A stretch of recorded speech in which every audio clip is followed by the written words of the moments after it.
Executive Secretary FLOYD, Ambassador GROSSI, and Mr. MARKRAM, Ambassador Jongin, Excellencies, and distinguished participants.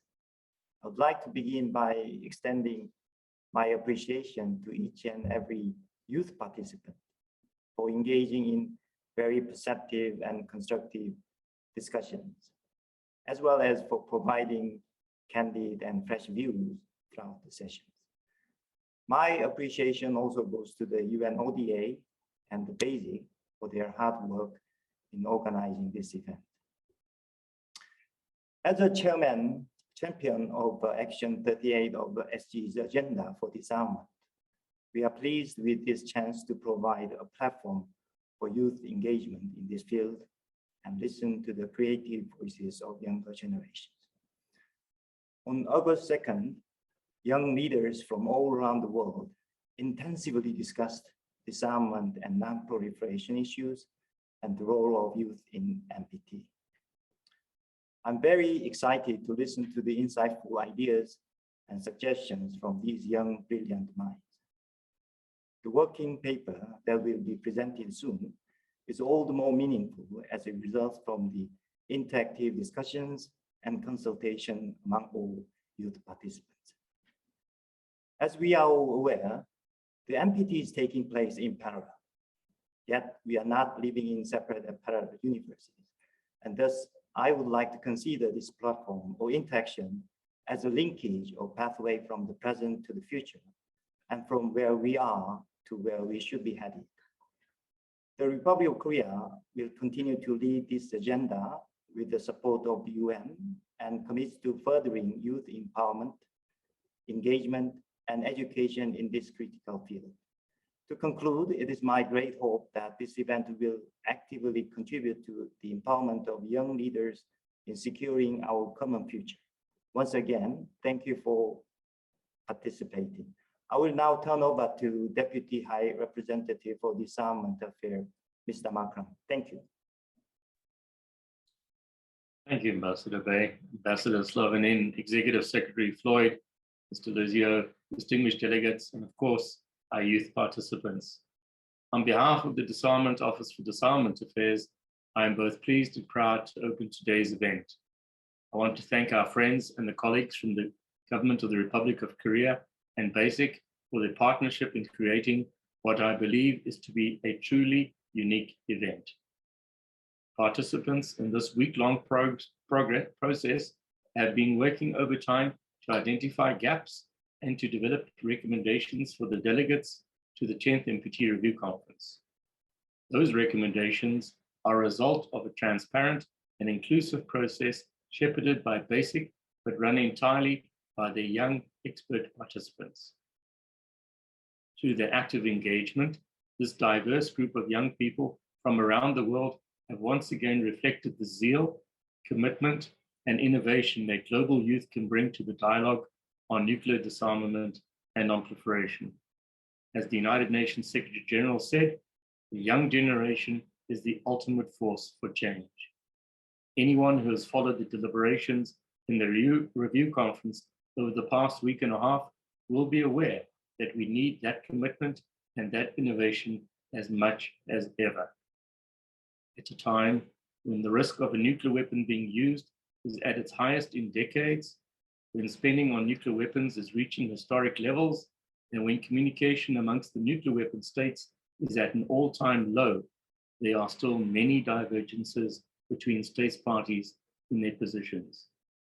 Securing a consensus outcome from the review conference that strengthens implementation of all three of the treaty's pillars will, in turn, strengthen the entire disarmament and non-proliferation regime.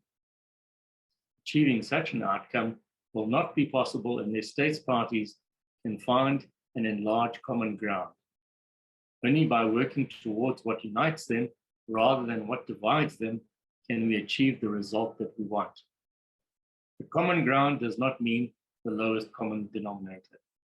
That is where the recommendations agreed by the youth participants are important. They are ambitious, idealistic, and seek to orient the NPT in the conditions of the here and the now. This kind of thinking is why the Office for Disarmament Affairs places so much emphasis on youth engagement.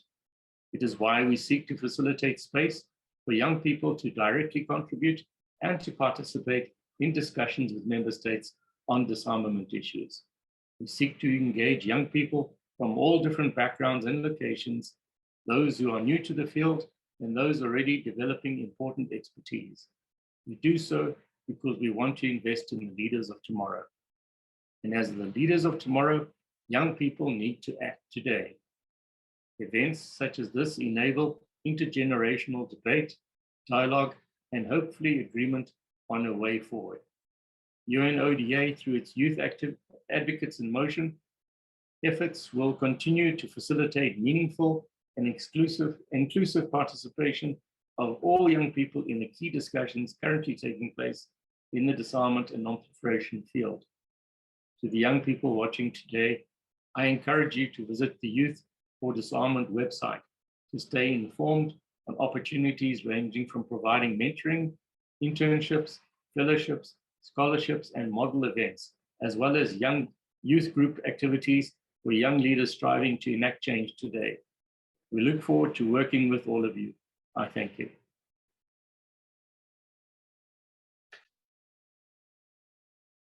Thank you very much, Mr. MARKRAM, and thank you very much for such a apt introduction to an incredibly important event.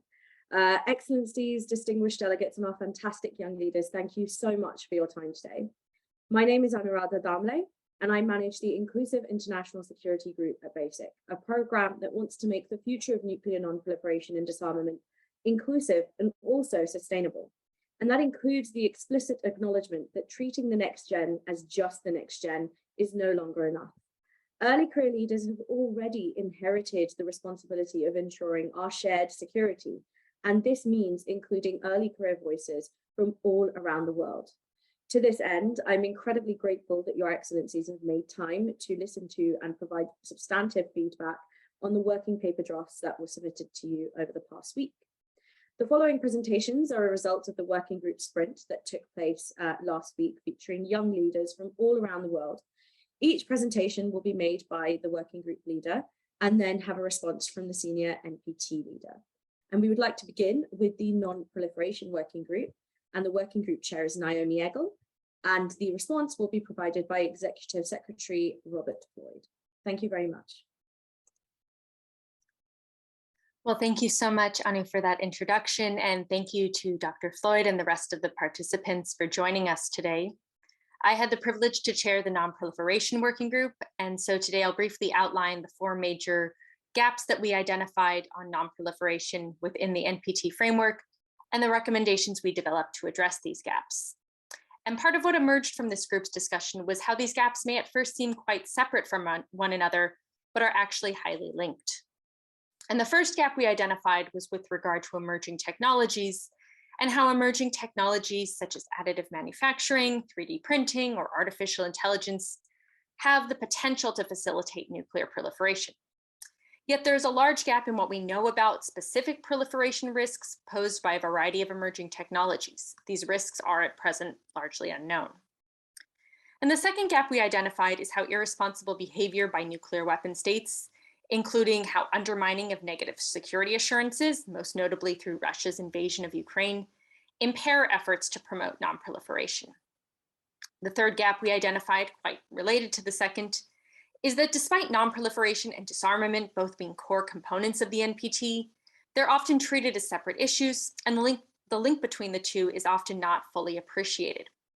As one of our participants pointed out, in a world with complete and irreversible disarmament, non-proliferation safeguards, monitoring to detect any nuclear testing would likely still be needed. And the CTBTO's work is an excellent example of this link between advancing non-proliferation and advancing disarmament.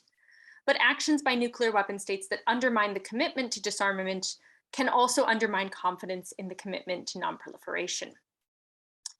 Finally, there remains a gap in gender and youth participation in decision-making regarding non-proliferation.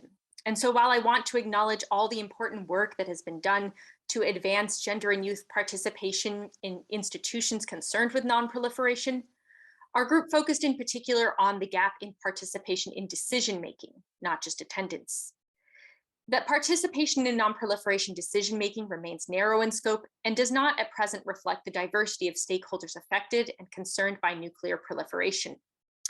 I know the EDI group will say more about this, so I'll be brief now, but I want to stress that this gap in participation inhibits the collective ability to make progress on solving non-proliferation challenges by excluding so many stakeholders.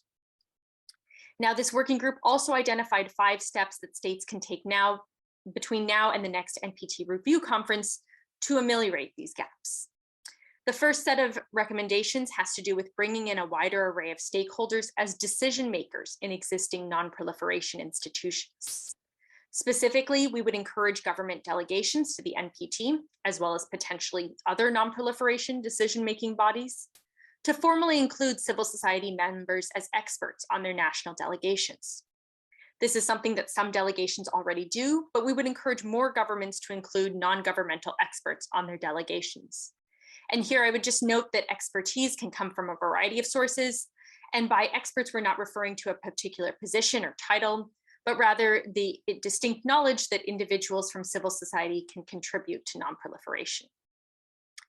Second, we would encourage governments to highlight and support the essential work of grassroots movements and youth networks in building support for non-proliferation among a multitude of different stakeholders, as well as their potential to bring a wide range of ideas on advancing non-proliferation into the NPT process. And these movements and networks offer a really valuable opportunity to promote public support for nuclear non-proliferation, but the transmission of ideas and mobilization that they can generate goes 2 ways as well. Third, we would encourage governments to identify ongoing non-proliferation initiatives and existing institutions that are under-resourced, both in finances and diplomatic attention. And here, one of our participants drew attention to the work of OPANAL in particular. And we would encourage governments to elevate the centrality of these organizations and initiatives and increase funding for their work in implementing the NPT's non-proliferation objectives. Fourth, we recommend that states seek to anticipate the nuclear proliferation risks posed by emerging technologies, and that more concretely, the IAEA should examine the specific nuclear proliferation risks posed by specific emerging technologies that remain unregulated by existing institutions, as well as the degree to which these emerging technologies of concern do pose proliferation risks. It may be that the extent to which some technologies are a game changer with regard to nuclear proliferation is overblown. They may be concerning for other reasons related to nuclear weapons, such as increasing risks of accidental escalation, but it's important to identify what their effects on nuclear proliferation specifically would be as well. At the same time, we also recommend that the IAEA examine how specific emerging technologies can potentially contribute to advancing and enhancing non-proliferation, especially with regard to safeguards. Some new technologies, like blockchain, for example, may contribute to advancing non-proliferation, and it's important to not assume that new technologies only pose risks and dangers. And our final recommendation is enhancing negative security assurances. And we recommend that recognizing the nexus between non-proliferation and disarmament, nuclear weapon states, non-nuclear weapon states, and civil society should initiate track 1.5 dialogues on how to maintain the credibility of existing negative security assurances, both in light of current challenges and in the future. Negative security assurances are, of course, important commitments, but their effectiveness depends on their credibility, and their credibility has come under serious scrutiny. We would also recommend that in these dialogues, states and civil society discuss as well how to reach additional negative security assurances, both regionally and globally. And just in conclusion, I want to note that in identifying these gaps and measures to address them, this group wanted to both stress the NPT's importance as the Non-Proliferation Treaty and also recognize the work that other international institutions and agreements do as well to advance nuclear non-proliferation.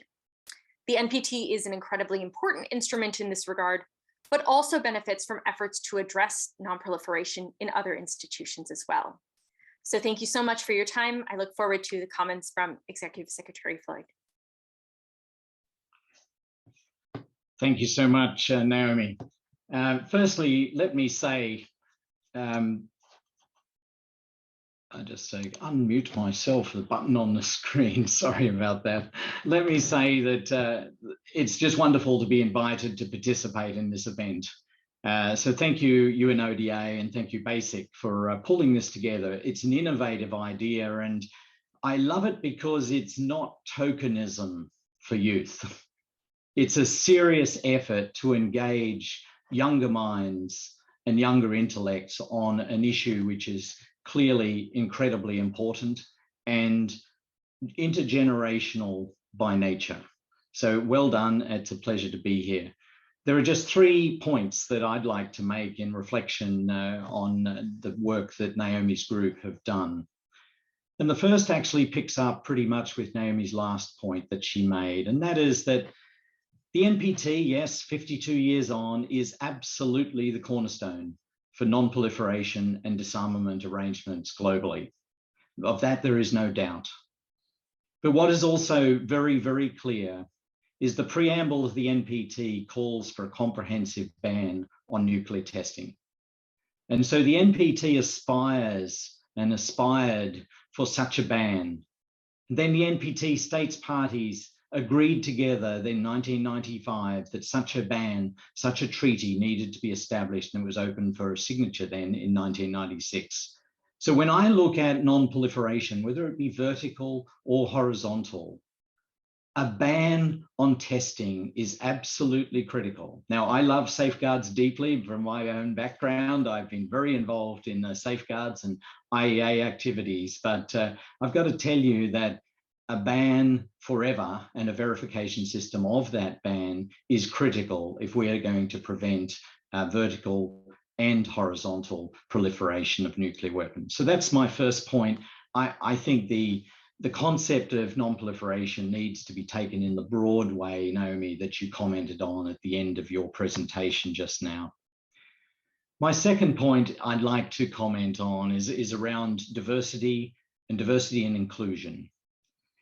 In the CTBTO, I have a goal to see our gender balance at professional levels and higher, to rise. From about 6 or 7 years, it's been stuck at 31%, plus or minus 0.5%. And in the last year, I've been very consciously choosing out of the really elite candidates that apply for jobs. When I look at women that are in that top group, then my question is, why not? Why not?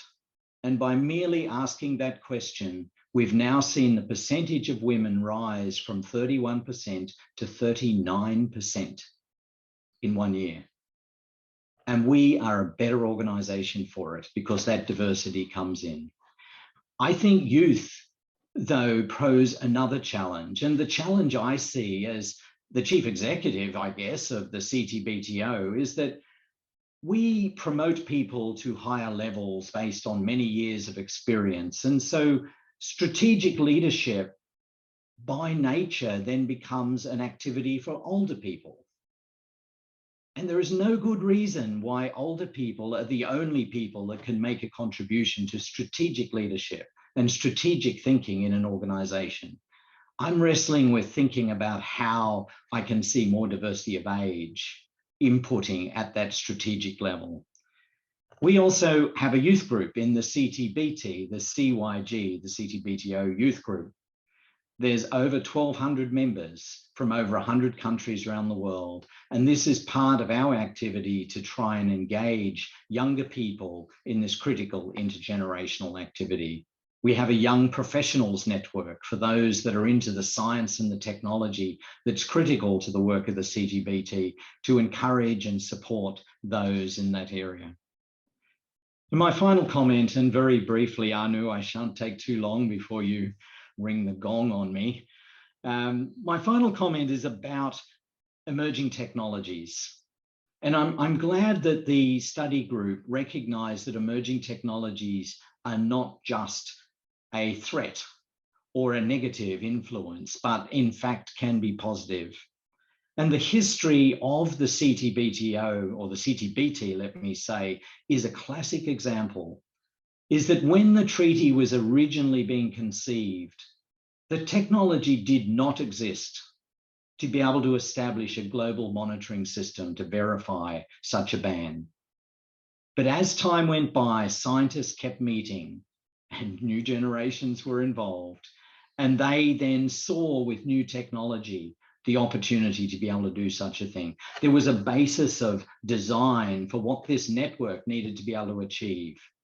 And I got to say to you that today, this network achieves even greater performance than that minimum basis of design that was set up. So the technology, as it rolls on, we benefit from it in the CTBTO and in Safeguards Department. I know they do as well in the IAEA. And I think we should constantly be seeing new technology to be encouraged, but a force for good. Thank you so much, Naomi, to you and your group for your work. I shall pass on to the next speaker. Thank you so much, Executive Secretary, for such a comprehensive piece of feedback. And thank you so much, Naomi, for your hard work and that presentation. It was incredibly concise because I got to edit the document that you guys came up with, and there was a lot of information in there. So thank you both so much. We'll be moving on to the Peaceful Uses Group in a second, and that working group chair is Ian Fleming, ZHOU. The response will be one recorded short response from Ambassador GROSSI, followed by a verbal response from Mr. Nuno Luzio from the IAEA. Thank you very much, Ian. Thanks, Anu, for the introduction, and thank you, Your Excellencies and distinguished guests. Our working group, which was the Peaceful Uses Working Group, we identified 4 key gaps that exist in the current NPT framework, and we had 6 recommendations. I shall state all of them. The NPT framework does not establish measures for when an NPP becomes a target of an armed conflict and is used as a weapon. For instance, International Atomic Energy Agency officials have expressed concerns that nuclear safety protocols at Zaporozhye and Chernobyl nuclear power plants have been violated as the NPPs have become pawns during the war in Ukraine. The ongoing military action makes it difficult for the International Atomic Agency staff to visit the sites in order to assess their safety. The treaty should be able to remain relevant in both peace and war times so that it is able to respond to shifting priorities of member states. This could include unforeseen emergency circumstances, for instance, war, conflict, and natural disasters that could impact nuclear energy plants. Secondly, the treaty also needs to explicitly state the role of the International Atomic Energy Agency in terms of the response when an NPP becomes vulnerable as a result of conflict. The non-response or lack of demarcated role for the International Atomic Energy Agency could be catastrophic and threaten every principle of nuclear safety. Thus, the role of the International Atomic Energy Agency during an ongoing conflict should be to maintain and make sure that both conflictual parties respect the physical integrity of the plant. The third gap that we uncovered, the treaty does not address the viability or reliability of nuclear energy during an armed conflict. As evidence in Ukraine, a nuclear power plant is vulnerable to being captured by hostile forces and being used as leverage. Whilst nuclear energy is usually reliable and uninterruptible, it becomes highly unreliable and dangerous during a conflict. Some assurances and continuation of use of energy should be guaranteed during an armed conflict. Failure to have access to the NPP or energy directly translates to a violation of the right to benefit from nuclear energy peacefully. Fourth, there are clear barriers to change within the treaty. The provisions of the treaty, particularly Article 8, Paragraph 3, envisage a review of the operation of the treaty every 5 years. However, none of the review meetings have addressed the security and safety of nuclear power plants during an armed conflict. It is important for the discussion on the security and protection of NPPs during armed conflict to be addressed by the NPT. Well, as you can all see, most of our gaps were mainly influenced by the current situation in Ukraine and how the treaty has proven to be lacking in that regard. Now to the recommendations. There should be strong security protocols in place that protect nuclear energy facilities from being weaponized by conflicting parties in tandem with the ones that are in the Geneva Convention. It would be beneficial for the NPT to also cover the security protocols on NPPs, considering it is one of the main treaties on nuclear matters. There should be advocacy for the protection of nuclear energy plants as non-targets during armed conflicts, akin to the protection of old World Heritage sites during armed insurrections.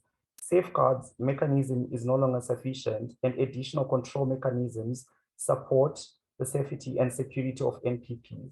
That is satellite inspection among the zone of an NPP 24/7, 365 days. Protections awarded to these sites could use the language used by the NPT in the protection of World Heritage sites.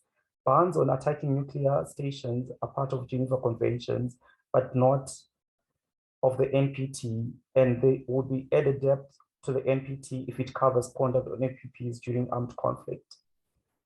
Active International Atomic Energy Agency involvement to ensure secure and safe use of nuclear energy during armed conflict.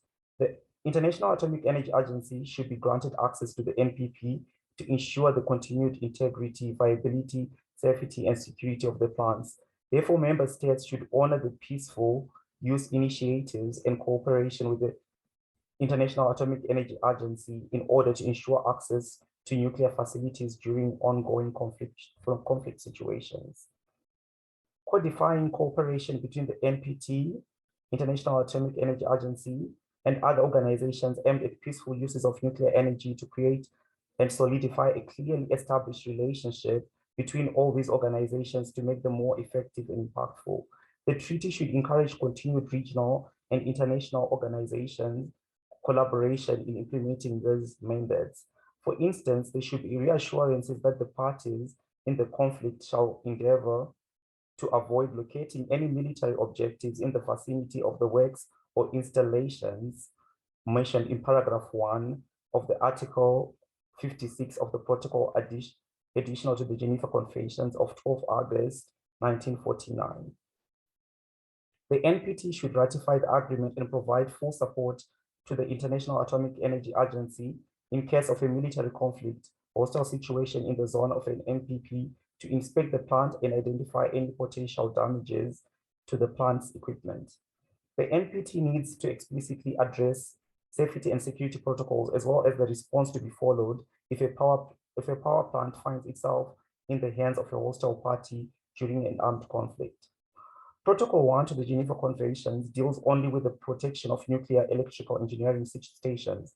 This means the protection does not extend to research reactors, which constitute another large group of nuclear installations used for peaceful purposes. This is a deficiency of the protocol, and there are several reasons why it is necessary to list the research reactors among the installations containing dangerous forces. A considerable number of research reactors operate within the framework of universities and research institutes, which are generally much nearer to inhabited areas than nuclear power plants. The need to protect research reactors is principally justified by the existence of 223 research reactors with a combined capacity of more than 3,000 megawatts in 53 countries throughout the globe. It is safe to say that the Peaceful Uses Working Group came to the conclusions of all the gaps and the recommendation based on the current climate that we find ourselves in. What's happening in Ukraine was an unforeseen circumstance, but then yet we find ourselves in a predicament that what has been labeled the cornerstone of non-proliferation can only fix. While it is fair to point out that the treaty or the Geneva Conventions do mention some of the things that I pointed out, it should not be left to other treaties to mention this. The NPT itself should be very explicit in its language when it comes to covering these issues that I raised. Thank you very much for giving me the time to present my findings. We're just going to wait for a video to be shared as a response from Ambassador GROSSI, and then Mr. Lucio will provide.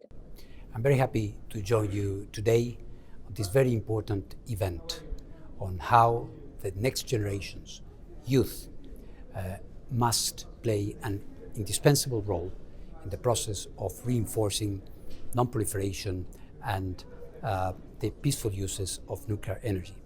It is very clear that for this process to succeed and to be sustainable, a real, meaningful integration of the next generation, you, those who are going to be in charge of the world in the next few years, must be heard. Your voice, your opinions must be heard. I want to thank BASIC, I want to thank the Republic of Korea and UNODA for having put together this opportunity. From the IAEA, we are engaging with youth organizations. We are putting together concrete programs like the Marie Skłodowska-Curie Fellowship Program in order to give a concrete and provide a concrete contribution so these voices, your voices, are really heard. I wish you success, and please keep me posted.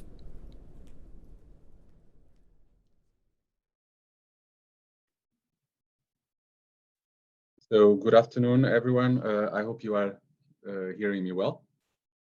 Yeah, perfect. So thank you very much for inviting the IAEA to be present here today. You have heard from Director General Grossi, who unfortunately cannot be here today, and asked me to go into more detail about the recommendations. I must admit that I was surprised when I read this recommendation. Jan, you certainly surprised us, and it was a positive surprise because I thought, or I assumed, as someone who is getting old, that you would go for the low-hanging fruit, which is the need to expand peaceful use. Is actually a topic where we believe youth has much to contribute as well, as it is a challenge. But you went straight to the jugular, and you pointed the elephant in the room. So well done, and that's the proof why we need you. We need you in this discussion. I thought it was interesting because you pointed out gaps within the NPT framework covering this specific very dangerous situation. From the IAEA side, of course, this is a matter that is up to the states parties to address under the wise leadership of the president, not under for the IAEA, obviously, as it's not a party to the treaty. But it is maybe as a first comment, I would say that you are looking almost into amending a treaty, whereas the treaty is in itself, of course, it's possible to amend the treaty, but it's not easy. And I think the RevCons, as a process that reviews the past cycle and looks forward, is perhaps a great avenue. And in that regard, this paper can be of great use. Well, you pointed out two gaps. The good news is that the IAEA, whose authority derives from its statute and policymaking organs in Vienna, has been involved on this matter since day one. I won't go through the entire list of what we have done, but I think it is important also to inform your paper. The IAEA was the Incident Emergency Center of the IAEA went on a 24/7 emergency mode, something that had not been seen since the Fukushima Daiichi accident. We have been providing regular updates to the public, to decision makers. Director General visit Ukraine on 2 occasions. First to visit the South Ukraine nuclear power plant, later on to visit Chernobyl and have a meeting with President Zelensky. Mostly important, we devise a plan of assistance, which includes remote assistance, in-person assistance, provision of equipment, emergency preparedness. Actually, a large batch of monitoring radiation equipment has actually been provided to Ukraine in the past days. When it comes to the recommendations, they are actually very interesting and they are thought-provoking, and which is the objective. I would say that it's important to look into the legal framework. You actually mentioned that. I recall a 2009 General Conference resolution that states that any armed attacks on and a threat against nuclear facilities devoted to peaceful purpose constitutes a violation of the UN Charter, international law, and the statute of the agency. So you have language there, parties have language there, and also the 7 indispensable pillars for nuclear safety and security to be observed in all circumstances, but particularly for facilities located in armed conflicts, which were outlined by the Director General in March 2022 at the Board of Governors. I won't go through them; they are available, but they cover safety, undue pressure on staff, physical integrity of the facilities, and uninterrupted logistic supply chains, among others. When it comes to your recommendations, obviously lots of them, recommendation 1, 3, 6, they of course reflect the role of the agency, and in that regard, and the protection of nuclear facilities. In that regard, obviously we see them with a lot of sympathy, as they sort of highlight the unique role of the IAEA. I would say that in recommendation 3, you very skillful allude to the fact that the IAEA should have access to the plants, and I would add, and this is why I was speaking of the IAEA assistance, I would add that it's also important to foresee an undue and unrestrained provision of equipment. It is very important to have the right equipment, monitoring and radiation equipment at the plant at all times, in a conflict zone or otherwise. I think it is also important to, on recommendation 4, I think you have there, maybe it would be important to clarify the IAEA centrality, because as you speak of NPT, you speak of other organizations, so perhaps just a recommendation from our side. And I thought it was very interesting, a recommendation 5 of a non-fly zone.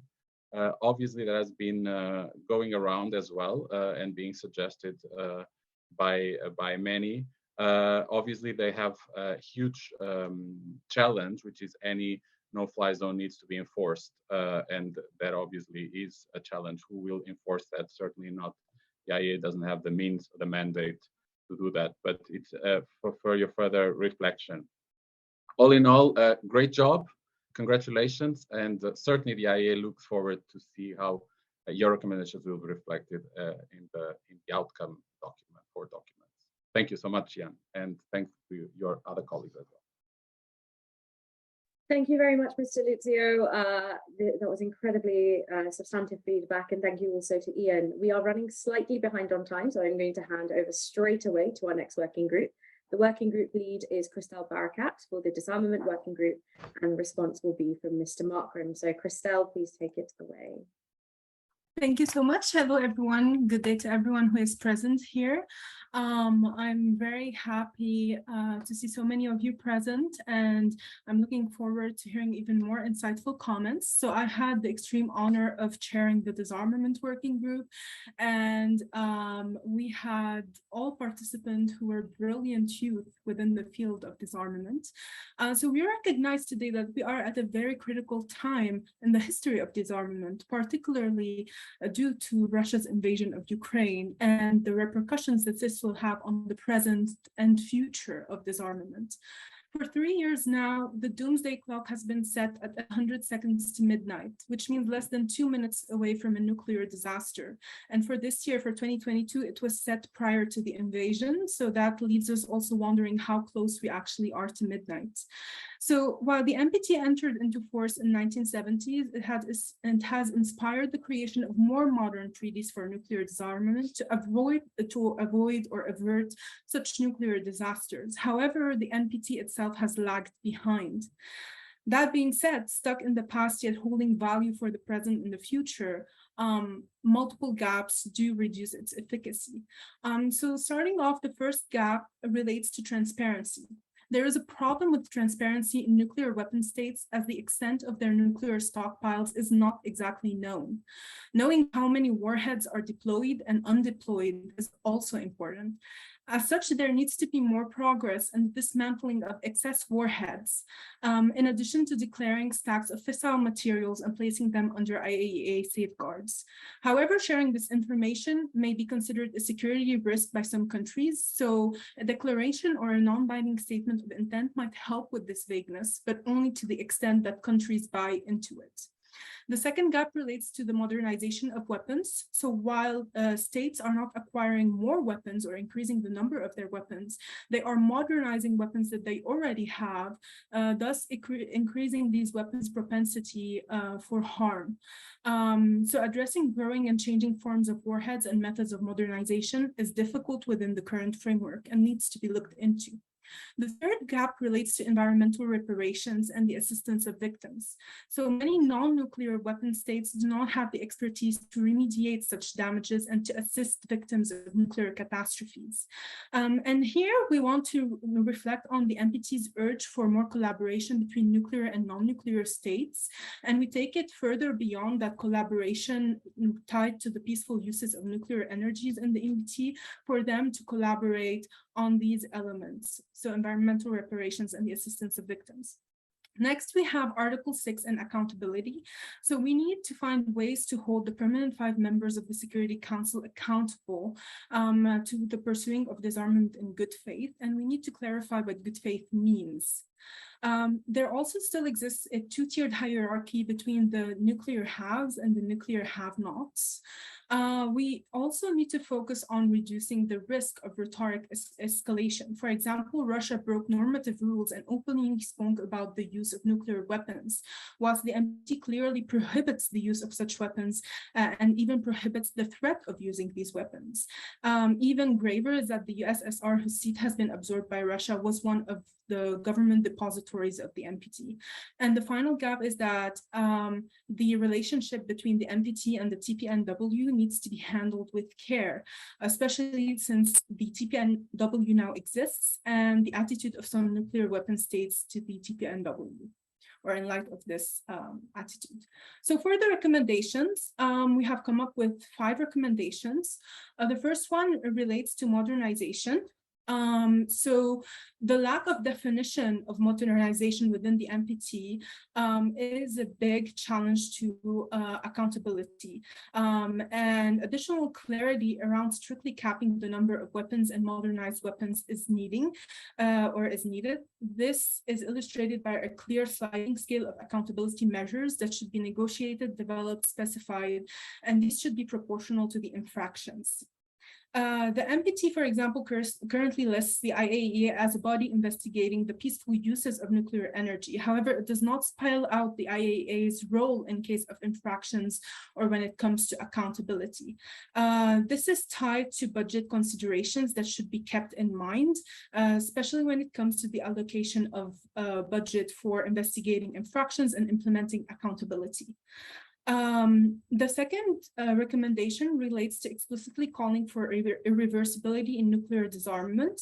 So the production and development of nuclear weapons should be halted immediately, accompanied by applying legal systems and engaging in multi-track negotiations for disarmament, and engaging with impacted communities. The third recommendation revolves around addressing universality through encouraging nuclear-armed states to sign the NPT, if not ratify it. So we cannot advance in disarmament as long as there are states that remain outside of the NPT, especially nuclear states. They need to be encouraged to sign the NPT to have a common space for conversation and negotiation and to keep that space alive. The fourth recommendation is addressing interpretive flexibility in Article 10's language and in other language throughout the NPT. So the lack of clarity in the language makes it difficult to implement the NPT in a universal way, and it might serve as a justification for states to partially implement it based on their own interpretations of the text. So preparatory committees should exist continuously, not just right before the 5-year review conferences, and they should meet at least twice per year, so mid-year and end of year, along with holding need-based meetings depending on evolvement when it comes to armament and disarmament conditions and geopolitical tensions. So again, Article 10 makes it relatively easy as well for states to withdraw from the NPTs. The language needs to be strengthened to make this difficult and almost unthinkable. Finally, amending the NPT to reflect an action-oriented approach which also reflects evolving times and needs. So the NPT should clearly spell out an agreed upon plan of action, assistance and collaboration between nuclear and non-nuclear states to remedy the environmental damages, to assist victims, and to specify a process of investigation. Also, a committee of experts should be appointed by the UN to develop an agreed upon step-by-step process for disarmament to be approved by states and annexed to the NPT.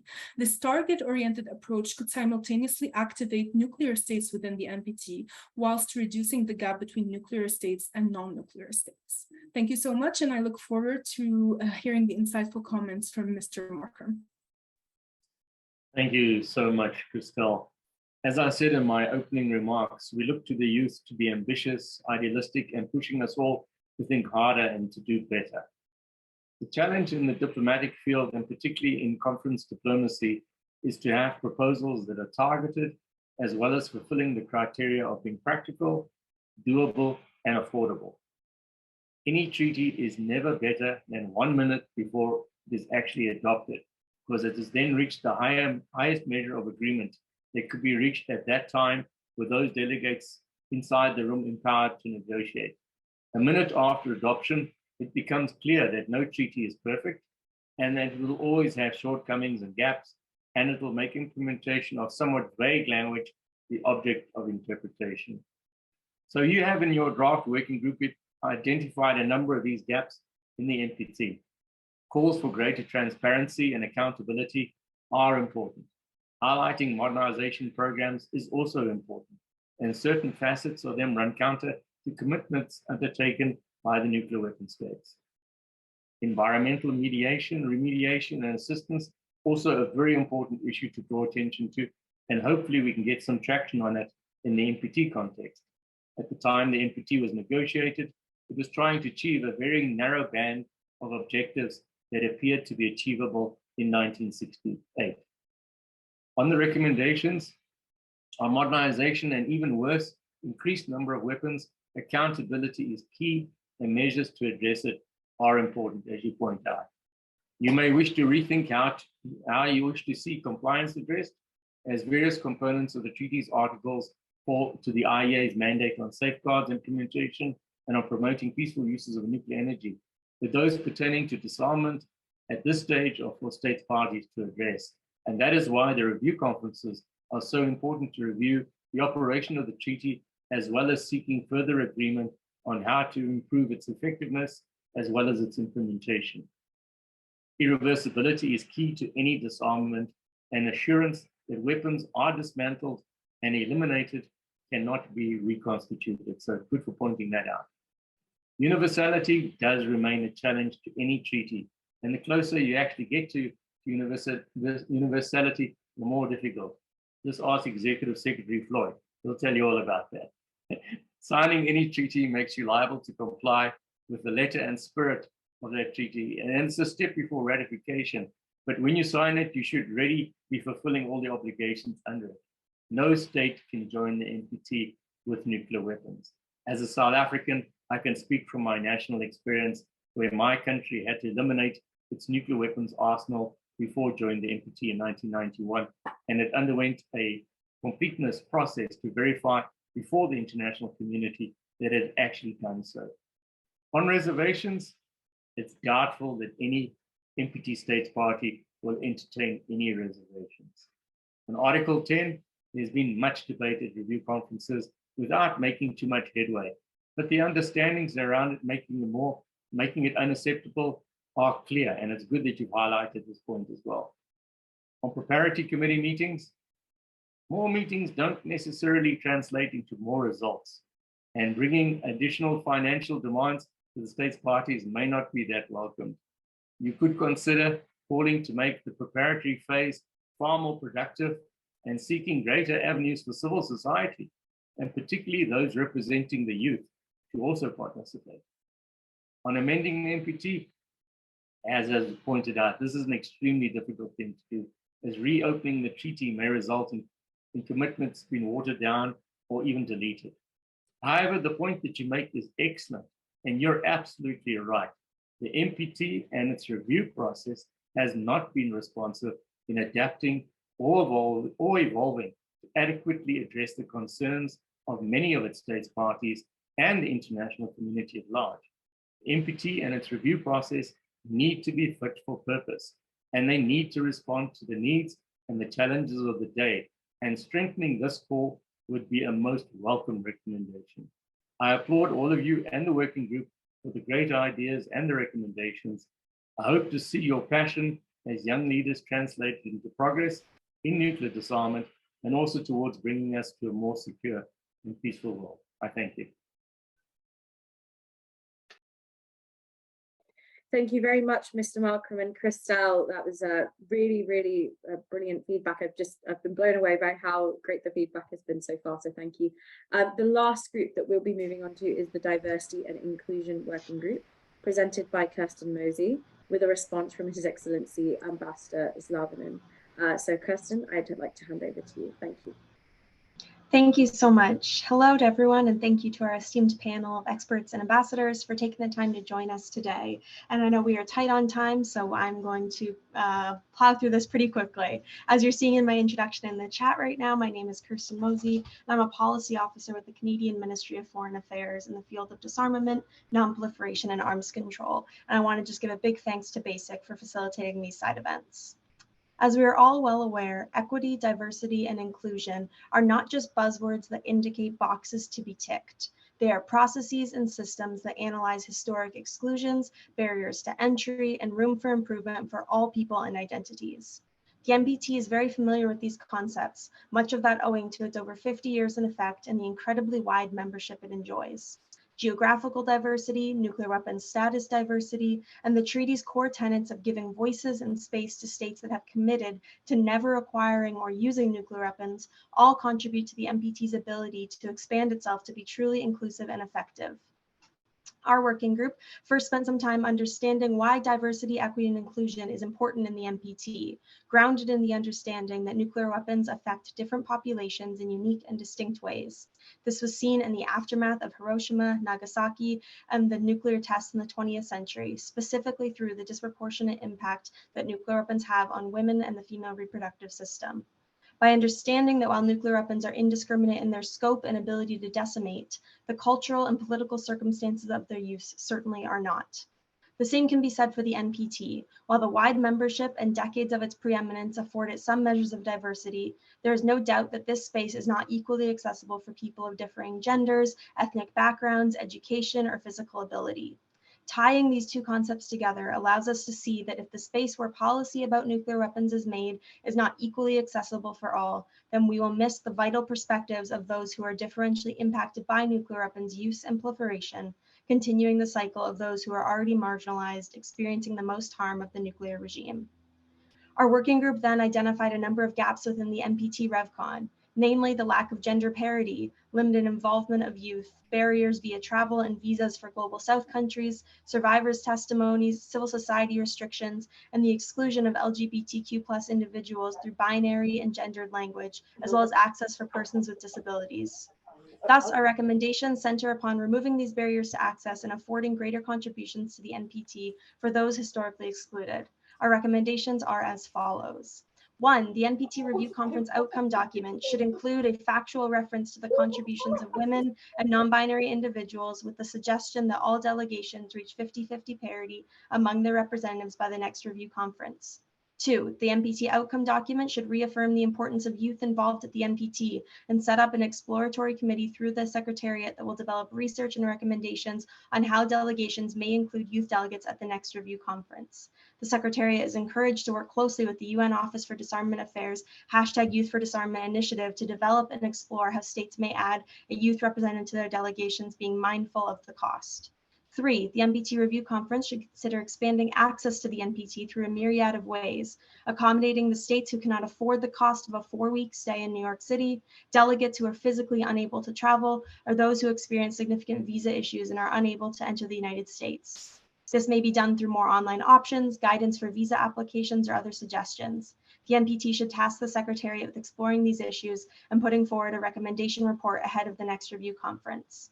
4, the NPT should consider adding a plenary session dedicated to hearing from those affected by nuclear weapons use, proliferation, and testing at the next review conference. This may also encourage states to consider including impacted persons in their delegations.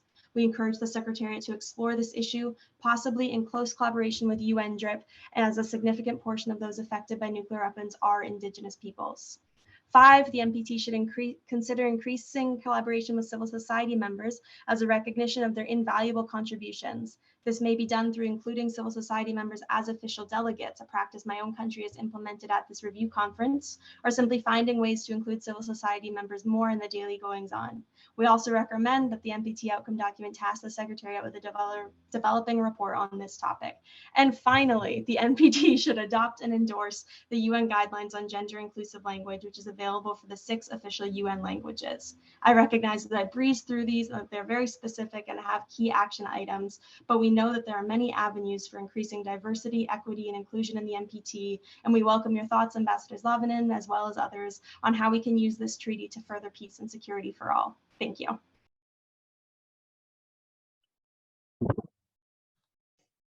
Hey, can you hear me? Kirsten, thank you very much, and to the working group. I think we need this type of a fresher look into the way that the NPT review conferences work.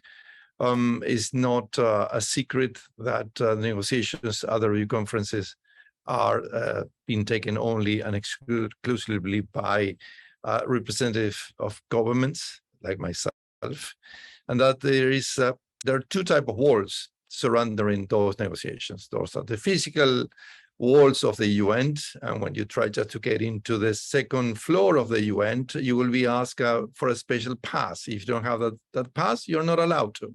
UN security will not allow to. So civil society, representative of youth, and many other groups, unless they are part of the official delegations, you're not going to be allowed into the actual negotiations rooms. But also there are the other walls, what I call the political walls, in the sense that government officials normally they tend to enclose themselves mentally, and not to get just inputs from civil society and other stakeholders. Since the very beginning of the Argentine presidency, already went, now DG GROSSI was the president designate of the review conference, and then I took over from him. We have decided that we should push for 3 cross-cutting themes or thematic, discussions on top of the substantive issues that delegations of the review conference have to deal with on the 3 pillars that we have already discussed. And those 3 thematic debates were on gender and diversity and the participation in the context of the review conference, the next generations, youth, and everything related to non-proliferation and disarmament, and the 3rd one of the role of industry. But the first 2 are very close to, at least my heart, and we have been pushing those issues, and I'm very pleased that just UNODA have been supporting these 2 concepts, and then that other governments and NGOs have been supporting that. Obviously, in today's is BASIC, that I'm thanks very much for the support throughout these 2 years and a half of my as a president designate, and today the Republic of Korea for co-organizing these events. But I do believe that there is a way for these, to other stakeholders' voices to be heard at the negotiation rooms. That those voices, from the youth, from a gender perspective, diversity perspective, should permeate through the political walls, so that delegations will not only have their written instructions from the capitals, but also can listen innovative ideas from those, as I say, not just from gender diversity and youth in particular.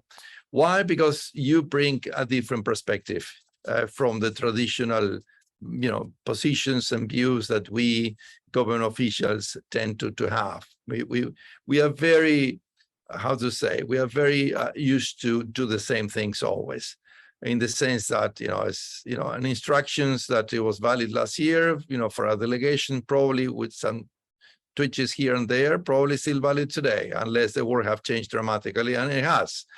But I would say that 90% of delegation instructions probably are the same as 5 years ago, 7 years ago. So I think we have just to push government officials and capitals to things out of the box on the thing. So we have been doing and dealing with non-proliferation, and in particular nuclear disarmament, for 52 years under the NPT, and I have to say we haven't achieved so much.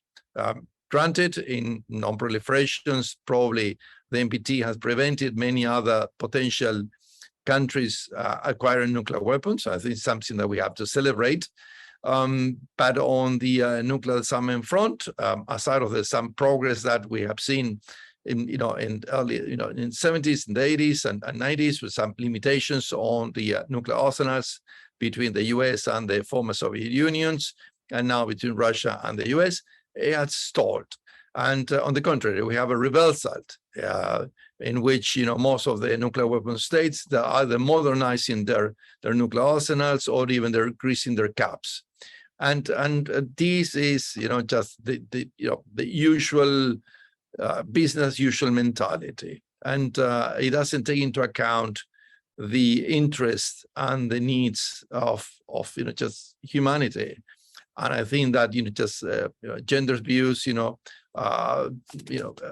diversity's views and youth, they have to help just change that very cynical vicious circle. And I do believe that you bring to the table, and you can help bring to the table, that different approach, but also the need to radically do things in a different way. And in particular, I'm talking to youth. I mean, you are the ones that, the youth leaders of the future. You're ready now. The ones that have to take over from us, obviously. And I can see, my colleagues, panel members, Rob and Mark, we are probably the same generations, and we are old, and we have had our opportunities to do our part, and probably we failed. So we have to look into the next, the new generations that are going to be taken over from us, and you're going to get a very poised, callous, and a very almost impossible task. But I trust that you will do it. I trust that with I can see every time I talk to a youth leader, someone with passionate about this issue, that already getting the knowledge and information on these very complex issues. And as I said, in a side event last week, or also on diversity and gender equality in the context of the NPT. I'm very pleased that the bureau that I managed to put together as chairs of the main committees and chairs of society bodies, if you count also the secretary and myself, is a 50-50, equally balanced, from a gender point of view. And I'm very pleased with that. I think it's the first time it happened, but it's not enough. When I look into delegations, still I see more men than women, and in particular in decision-making processes.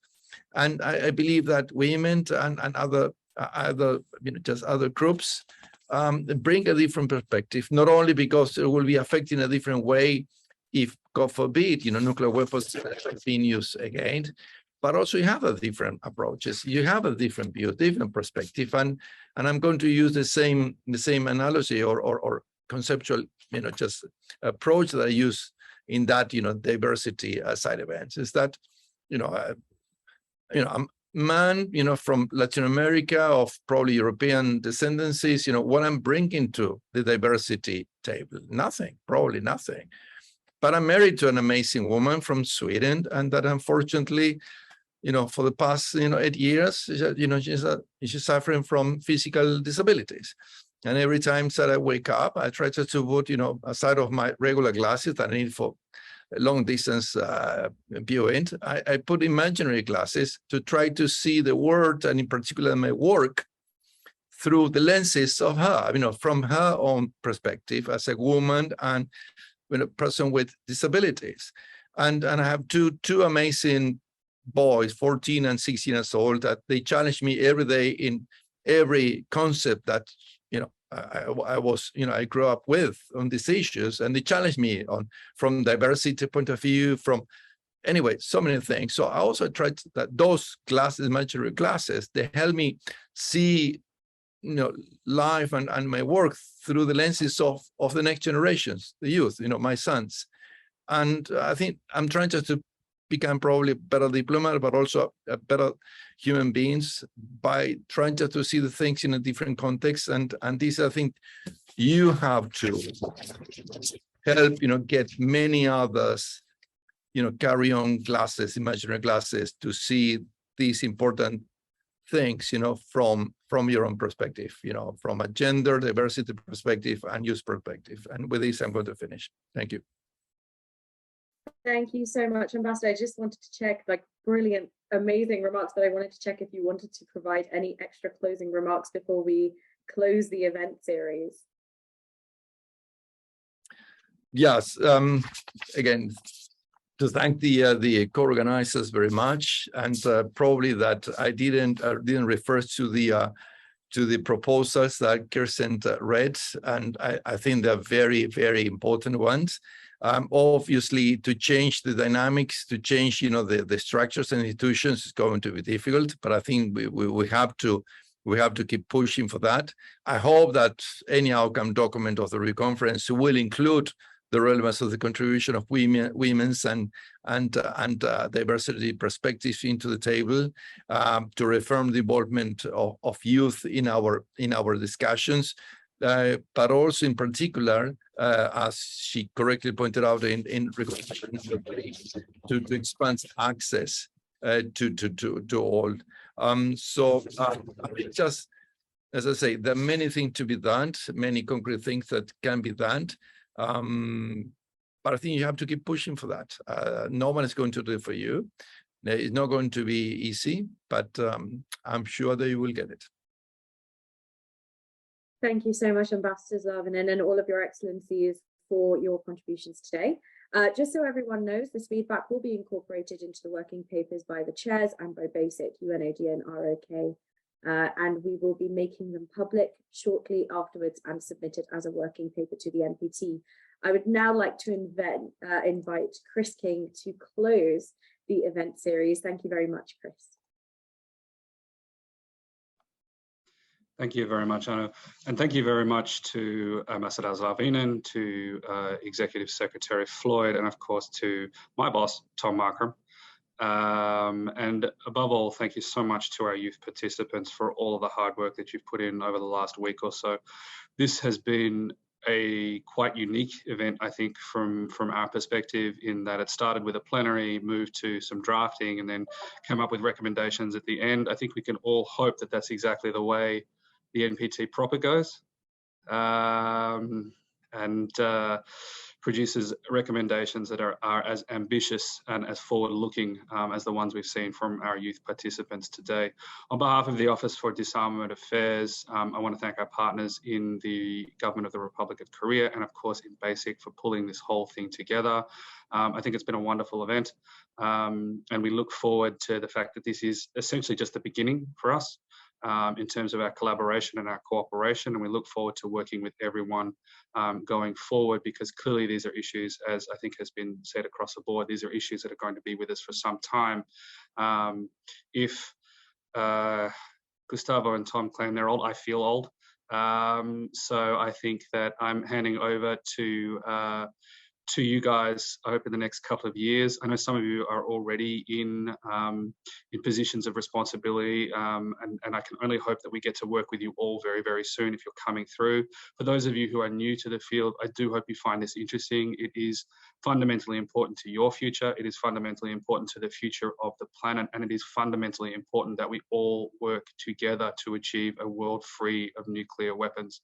And so on that final point, I'll say thank you once again, and good luck. Thank you, everyone, and have a great afternoon, evening, and rest of your day. Take care. Bye-bye.